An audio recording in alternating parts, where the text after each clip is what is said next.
प्रियजनों, नंदी जी ने खुश होकर अपने साथियों से कहा, असुरों से, गणों से, कि मैं आपसे बहुत प्रसन्न हूँ। आपने यहाँ पर अब शिष्टाचार का जो नियम है उसका पालन करके आपने एक अलग उदाहरण दी है। आप सभी का बहुत बहुत धन्यवाद। तो सारे गणजन कहने लगे कि हम भी श्री शिव भगवान जी के अंश वंश हैं और हम भी अपने प्रभु के लिए जान दे सकते हैं। इतने को पीछे से आवाज आती है, क्या आप जान दोगे जिसमें जान है ही नहीं।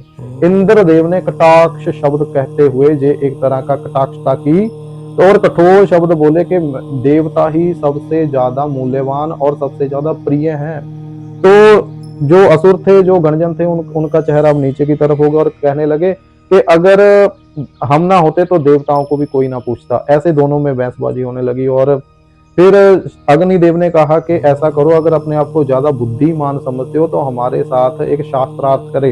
हमारे साथ एक तरह की समझ लो भी एक गेम होती है जिसमें हमने शास्त्रार्थ करने होते हैं, दूसरों की बातों का जवाब देना होता है, प्रश्नों के उत्तर देने होते हैं। तो इतने में वहां पर माता पार्वती जी के पिता हिमनरेश आ जाते हैं और कहते हैं कि आपने शास्त्रार्थ में अगर भाग लेना है तो आप हमारे साथ चलें और हमारे साथ आप कक्ष में बैठिए, उस कक्ष में बैठिए जहां पर हम सभी बंदियों को विराजमान करते हैं। तो अब कल कथा आगे बताएंगे कि कैसे शास्त्रार्थ होता है, शास्त्रार्थ क्यों जरूरी है और शास्त्रार्थ क्यों किया जाता था।